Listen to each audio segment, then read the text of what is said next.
Hey, it's Rusty Gaylord here, and today we are talking about the pressure that high achievers feel not to make mistakes. When you have made your career out of doing things right and being one of the smartest people around, you're ambitious, you lean in, you don't make mistakes. And making mistakes is seen as a serious drawback. So for people like this, who are often my clients, they're super smart, they're high achieving, they're well educated, they're doing very well, they're successful, but they've gotten there by avoiding mistakes. And so the idea of screwing up, of making a mistake that's public in some way, is actually quite debilitating, especially when the stakes are high. This came up just this past week with one of my clients. I'm going to call him Steve. Now, Steve was working with one of his clients to try to address an issue that this client was having. Steve had been working at this for months, but his client wasn't getting it. And no matter what he tried, the client still was making the same kinds of mistakes. And it was frustrating to Steve, but it was also frustrating to Steve's partners. And when he would get together with his partners to give an update, Steve would say what's going on, and it would devolve into this terrible kind of dynamic where it was almost like Steve was getting blamed for the performance of his client. Now, it was Steve's responsibility to work with the client to improve, but Steve can't control it because he's not ultimately responsible. He's just advising the other person. And if the other person's not taking the advice, then his ability to be effective is limited. Now, high stakes situation because Steve's company had invested in this client and they really wanted to see this client perform. And it was Steve's responsibility to help this client perform, and it wasn't happening. In this example, Steve felt like a complete failure. Like he had been working at this for months and he wasn't getting the kind of traction that he wanted to get. I've had other clients and other situations, but this same theme tends to come up over and over again, which is this fear of getting it wrong, the fear of making a mistake, the fear of failure, especially when the stakes are high. I ran a whole workshop for a team on executive presentation, and we touched on this exact same topic. Because when you go in to do an executive presentation, presenting to someone 2 or even more levels above you in the organization, it is pretty natural for most people to feel nervous walking into that presentation because they don't want to screw up. They want to look smart. They want to make a recommendation that the executive agrees with because they see that as their role. Smart, ambitious, high achieving people want to look smart. They want to get the answer right. It's very common, but that could be debilitating because it creates a lot of stress. It limits your creativity. It narrows you into this channel that you think this is what the executive wants to hear, or this is what the company is open to. So that's the only thing that I'm going to talk about. I even have seen this in senior level executives, C-suite kind of executives who at one point have confided in me after a long period of time in the job that they were waiting for direction from the CEO, that they had taken this almost invisible mindset, which is to defer to authority. And in this case, it was a C-suite executive deferring to the authority of the CEO. Now, that's super interesting. We don't think about that at the C-suite level, but it's that same mentality that starts early in your career, which is assuming that the people above you in the organization, above you in the hierarchy, are right. And you don't want to be wrong, so you want to take their direction. And I was even hearing this in a C-suite level client of mine. This is particularly challenging in a top-down kind of culture. I've worked with multiple people, both individuals and groups of people, whose company have more of that culture to them, more of this top-down kind of mentality. And in that culture, you really don't want to get it wrong, because if you bring forward a recommendation and it's contrary to the message that's coming top-down, you really look bad. And you don't want to be that kind of person who steps out and makes a recommendation to have it shut down because it's a top-down kind of culture and you have to go with the decision that the executive or the person above you makes. Once again, high stakes. You're walking into these situations and you don't want to screw up. You don't want to get it wrong. So, how do you deal with this kind of fear of failure in these high stakes situations? If you've been listening to me for any length of time, you know that I talk both about skill set and mindset. So much of what it takes to be successful in a business is mindset. And yet, most people look to the skill set. They say, what can I learn? What is something I can do differently? What is a book I can read, a podcast I can listen to? How do I invest in my education to build new skills? But what we're talking about here fundamentally is confidence and the willingness to be vulnerable, to make a suggestion, to share your best ideas. And if you haven't listened to my podcast on vulnerability or read the blog on that, go read it, because vulnerability is not about talking about yourself and your weekend and your personal problems. Vulnerability is about willingness to bring forward your best ideas, to give honest feedback, to be candid with people.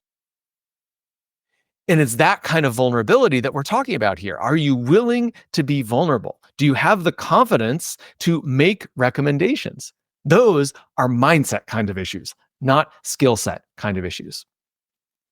I'm going to give you a simple framework that I use with my clients to help explain how to build that confidence and how to take a different mindset so that you can be more effective, you can be more confident, and you can be more vulnerable in sharing your ideas.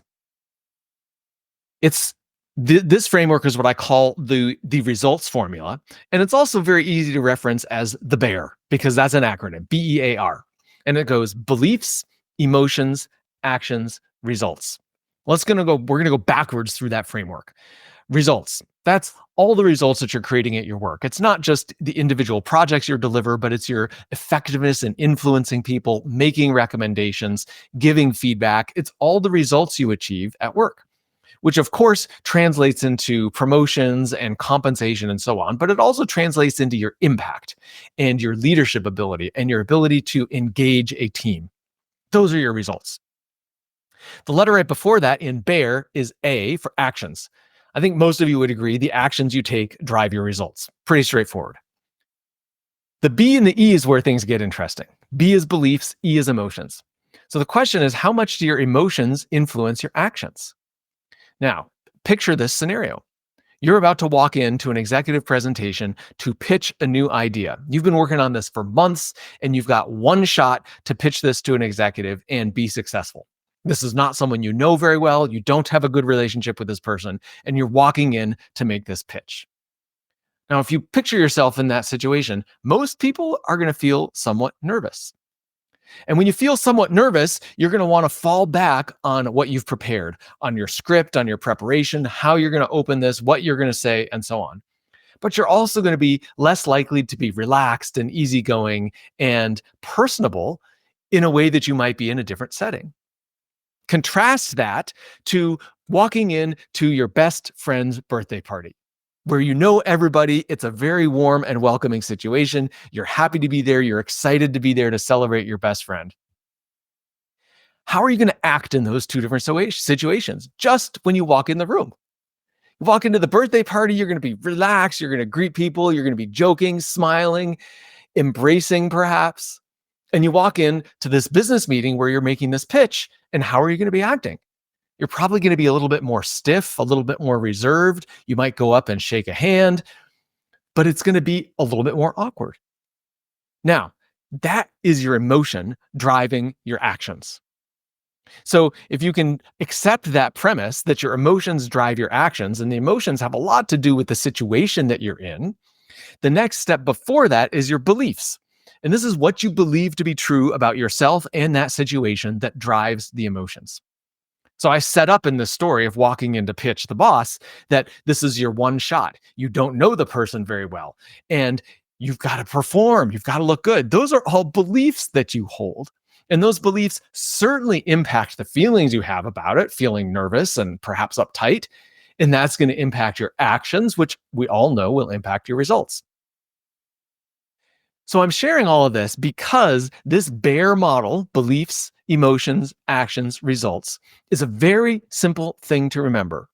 Because if you're noticing yourself feeling stressed about these high stakes situations, being afraid of failure, even feeling like maybe you are failing, in that example I shared at the beginning of this client of mine, Steve, who was trying to influence his client and failing. You might feel responsible for that. You might feel guilty. So if you notice those actions, or you notice if you notice those emotions, or if you notice your actions and you notice yourself kind of awkward or stiff or quieter than you normally are, when you notice these things, you can get curious about your beliefs, which is really just a simple way of saying, what is the perspective that you're bringing to that situation? And can you shift your perspective? And by shifting your perspective, can you take different beliefs that then change that whole process of beliefs, emotions, actions, results? Because let's face it, if you walked in to do that pitch with your brand new idea to a senior executive, and you had more of that easygoing, personable kind of nature that you would have at your friend's birthday party, do you think you would be more effective? I'm not saying you're going to be joking around and being irresponsible, but I'm saying if you had that kind of energy, that personal energy, that passion, that easygoing way of interacting with other people, you're going to be better liked. You're more likely to be trusted. You're probably going to come across as more credible. And all of that starts with your emotions. And so the question is there a belief or a perspective you can take about that situation that helps you to feel that way? And as a result of feeling that way, the actions are second nature, they're easy, and you drive different results. Let's go back to this example I shared earlier about Steve. Now, Steve saw his role as fixing the problem with the client. And because the client wasn't changing, because the client was just who the client was, Steve felt responsible. And so he started to feel like he was failing. Now, what's a different perspective he could take in that situation? What if Steve changed his viewpoint to talk instead about, oh my gosh, I'm failing in this situation? What if instead he saw his role to say, look, what I've been doing isn't working, but my role here is the success of the client because Steve's company had invested in them. So the question then is, if what I've been doing isn't working, what other options are there?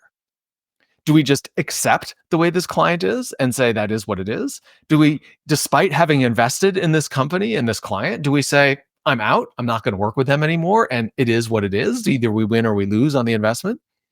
Do they get more assertive and make make an attempt to actually change the client and replace that person because that person isn't effective in their role?